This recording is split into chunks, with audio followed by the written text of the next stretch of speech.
خب سلام آقای گلچی. سلام. خوش اومدین.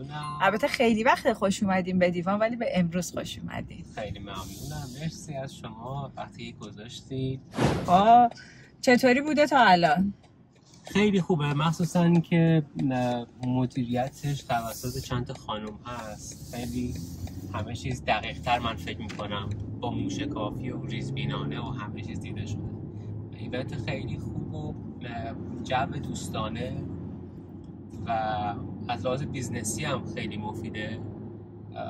بیزنس ها اکسپوز میشن، دیده میشن. بعد من فیدبکی گرفتم برای بیزنس خودم، فیدبک خوبی بود. اگه شما از دیوان بودید فکر می‌کنید جای کدومی که آره اگه می‌خواستین یکی از ما رو بردارید جا به یکی رو بردارید. موقعیت اگه امروز تو موقعیت‌های سخت می‌خوایم بذاریم. آره هر چهارتاتون خیلی بهتون احترام میذارم. نه اصلا الان موضوعی نیست که بگین که مثلا اکی بیشتر خوشتون میاد. میگم اگه مثلا یه روزی قرار بود که اون که خیلی دیگه بعد بود گیس و گیس کشی میشد دیگه. من فکر میکنم هر چهارتاشو خیلی دوست دارم، ولی در اصل منیج کردن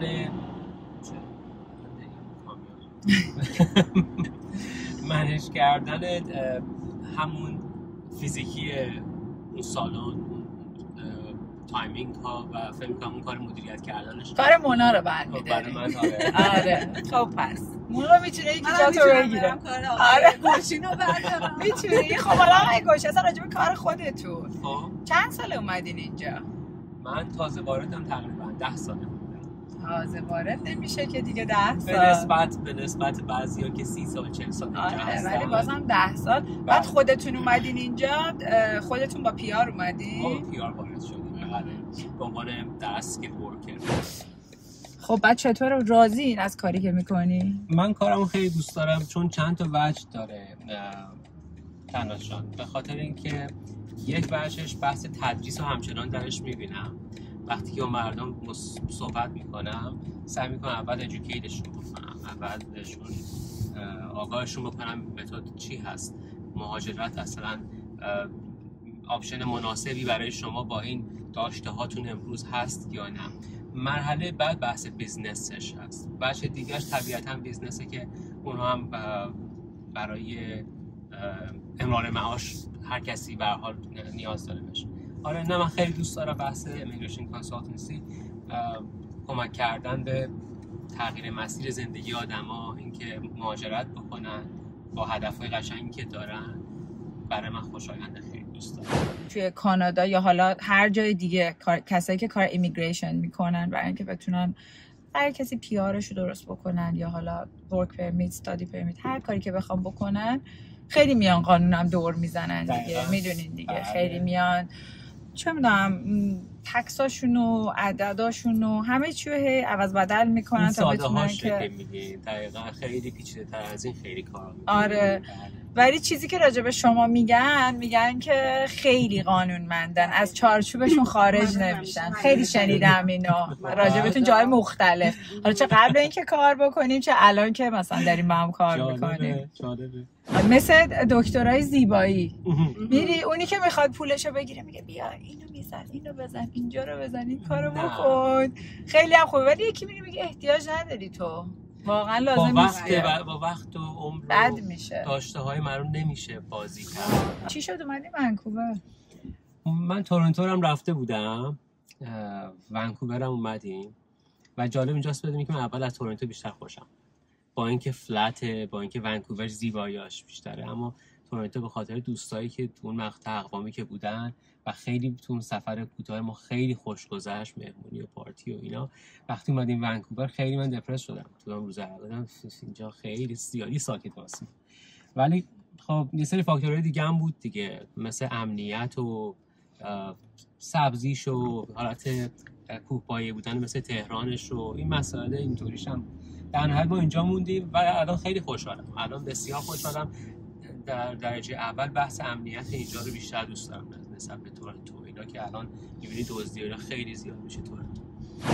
حالا اگه شما بخوای یه تاچی به این قضیه اضافه بکنی که فکر کنی که بتونین این شهر رو بهتر بکنین از نظر خودتون چی کار میکردین؟ 2 تا کار انجام میدادم. چی کار؟ یکی اینکه خیابون هیستینگ رو کاتش میکردم، پیست میکردم یه جای دیگه. کجا مینداختینش؟ یه جای دیگه، چون بی خانمان ها و معتادا خیلی چهره شهر رو بد کردن. البته اونا هم استحقاق زندگی دارن طبیعتا دولت، ولی باید بهشون کمک بکنه یه جای اینا رو اسکان بده که اینا ایزوله بشن.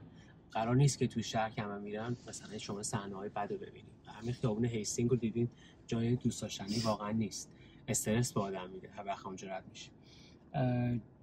مسئله دیگه فکر میکنم نایت لایف اینجا رو درست میکردم یه مقدار شلوغ‌تر بشه، شبا بشه بیشتر. کلابی بزنید. دقیقاً از این کار تو نمیادم. من فکر میکردم شما خیلی آروم و یعنی تنها ایرادی که از این شهر نباید از نظر من میگرفتین اینش بود. فکر نمیکردم. آره دیگه منم خب به هر حال هر کی هابیای خودشو داره. آره درسته. موزیک خیلی دوست دارم واقعا. خب فیوریت موزیکتون چیه؟ بستگی داره. من مطمئن میخوام بگم. آره من هیوی متال خیلی دوست دارم. نه بابا. و خواننده مورد علاقتون کیه؟ لم آف گاد اگه بشناسین. نه من اصلا چون هیوی متال گوش نمیدم. خیلی هیویه. چقدر سورپرایزینگ بود همش. ولی کلاسیک هم خیلی گوش میکنم. کلاسیک هم بسیار زیاد. اکت هم دارید وقتی موزیک گوش میکنید؟ بله.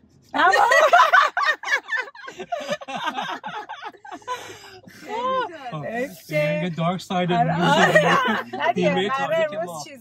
چیزایی که ما نمیدونیم. خب اگه یه چیز دیگه بخوایم بگین که ما راجبتون نمیدونیم چی میگی؟ این که خیلی جالب. خب این باز میتونست نزدیک باشه. این خیلی برای من سورپرایزینگ نبود که شما مثلا گیتار بزنید. خوانندگی؟ نه صدام اصلا خوب نیست. خب یعنی گیتار هم نکردی؟ موقع که هیوی متال گوش میدادی؟ چرا ترای که مطمئنا هممون در یه جایی از خونه انجام اکوی خوبی داره. دقیقا. منتها نه بلد نیستم. میدونی خوانندگی به صدا نیست. باید بدونی چطور تکنیک. ولی خب فکر میکنید صداشو دارید؟ شاید صداشو داشته باشه. من بلد نیستم اصلا. آره. گلچین میخواد یه درینکی رو بده توی ایونت دیوان. فکر میکنم که مثلا مجاز باید باشه. نه شما هر چی دلتون میخواد. الان با این موزیکا که گفتین که اصلا دیگه همه چیز به هم ریخت. داره. فکر میکنم که شاید بری جوس باشه. توش یعنی چیا باشه؟ یعنی مثلا فرض کنید که آب توت فرنگی با یه سری بریای دیگه که یک رنگ خیلی میکس خوبی داشته باشه. بله. رنگ بلاد باشه. نه. و یک پارت هم مارتینی توش داشته باشه. فکر میکنم که این مطالعه تاچی بهش داشته. تفریحاتتون چی آقای گلچین؟ یعنی در حالت عادی اگه الان یه بخوایم وقت بذاریم برین یه کاریو بکنین چی کار میکنین؟ میرم پدل بورد میکنم. خب خیلی ما داریم سورپرایز میشیم. اصلا یه آقای گلچین دیگه تو ذهن من بود یه چیز دیگه. تازه مثلا الان ما 1-2 ساله داریم با هم حرف میزنیم. آقای گلچین یه سال حالا در مورد دیوان، عجیب‌ترین و خنده‌دارترین اتفاقی که توی ایونت دیوان افتاده توی این چند باره که شما بودید میتونه چی باشه؟ یه چیزی بوده که اینقدر الان تو ذهنتون باشه بتونید بگید بهم؟ بله تکرار شده چیزی مثلا. ببینید خب ما توی پکیج اسپانسرشیپمون پکیج گلد بود و طبیعتاً صندلیایی که میگرفتیم تعدادش بیشتر بود و اینا رو به ما شما دادیم. همه رو داشتیم. خیلی قشنگ اینا چیدمانش تنظیم شده بود. وسط ایونت عزیزایی که خسته میشدن، مردمی که خسته میشدن میومدن بعد به اون نگاه هم نمی‌کردن. میومدن همه ردیف تو صندلی ما میشستن. بعد ما وای میستادیم و صندلیشون هم میچرخوندن پشتشون رو میکردن. بعد یکی دوبارم که بهشون مثلا میگفتیم ببخشید اینجا دقیقاً اینجا مثلا صندلی‌های مثبت عکس منش دادن چند بار. واقعا. خب خاطره جون کجا؟ خاطر جون دفتر میومدن دیگه روی کار و اینها شروع داره دیگه که کار کردن سخت نیست آدم با خانمش همسرش خیلی فانه، خیلی به خدا جدی میگم خیلی خوبه. نه اینکه حالا این ویدیو بعداً دیده میشه دیگه بعدا اگه میگفتین خوب نیست بعدش فکرم شب خونه جا نداشتی خاطره جون نمیذاشتم آفیس منتها بستگی به طرفش داره. ما هر دو خیلی فلکسیبل هستیم، این درک متقابل هم هست. طبیعتاً وقتی که ایشون هم یا من میدونم که تو بیزنس داشت اتفاقی میفته، انتظاراتمون هم نسبت به وقت و چیزهای دیگه خیلی منطقیه، چون از همه چیز آگاهی داریم. خب ما به عنوان یک کلاینت شاید میم همیشه پیش شما، ولی به عنوان که شما دارید یک کاری انجام میدید، این پروسه کار رو چجوری میتونیم به یه چیزی اگه بخوایم تشبیهش کنیم یا به یه در واقع یه سناریویی، یه فیلمی یا حتی هر چیزی که فکر میکنید، چجوری میشه اینو تعریف کرد؟ من کار خودمون رو و کسایی که مهاجرت میکنن رو خیلی شبیه به فیلم تایتانیک میبینم. زمانی که کشتی داشت غرق میشد، تکه چوب هایی که روی آب بودن، کسایی که موفق میشدن برن روش وایسن، رو قایقا وایسن، تازه میتونستن دست بقیه رو بگیرن بکشن بالا. این فکر میکنم کسایی که مهاجرت میکنن اون ریسک رو قبول میکنن، اول کار این اتفاق بیفته زحمت رو متحمل میشن، میان اینجا تازه امکانش رو دارن دست خانواده‌شون و اقوامشون رو بگیرن، اونها هم دونه دونه بیارن کنار خودشون در اینجا. این قسمت قشنگ مهاجرت. جالب. پس این چون این تو ذهنشون بوده. البته اینم بگم تیکه دراماتیکش این بود توی صحبتم که کشتی تایتانیک داشت غرق میشد. متاسفم از اینکه همچین چیزی دارم میگم، شرایط ناخوبی که در آن اتفاق داره بیفته توی ایران. حالا شده کلاینتی مثلا از ایران داره میاد و شما شرایطش رو میبینید، شرایط اینجا رو هم میبینید، بهشون میگید نکنید این کارو، اینجا باور کنید اونجوری نیستش که مثلا دارید فکر میکنید ارزششو، چون واقعا هم اینجوریه، اونجوری که فکر میکنن نیستش. چون تو ایران به نظر من هر کسی که میاد اینجا داونگرید میشه با توجه به شرایطی که داشته، تا یه چند سال بگذره خودشو پیدا بکنه. حالا میخواد درس بخونه، میخواد بیزنس بزنه، طول میکشه تا برسه به جایی که بوده.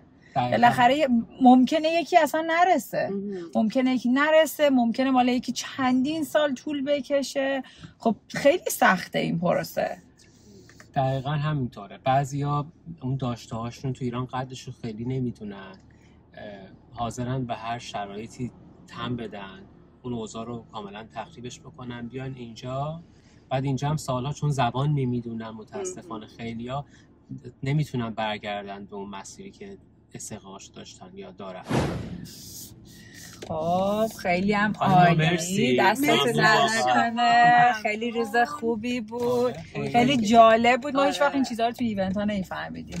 خوب شد امروز اومدیم اینا رو پرسیدیم بفهمیم دقیقاً. آره سالب و مزه بود. آره خیلی. چون مثلا همینجوری هم رفتیم بیرون، نشستیم یه غذای خوردیم و خیلی صحبت‌های روزمره آدم‌ها با هم میکنن. یادم باشه دفعه دیگه یه موزیک هیوی متال هم براتون بذارم.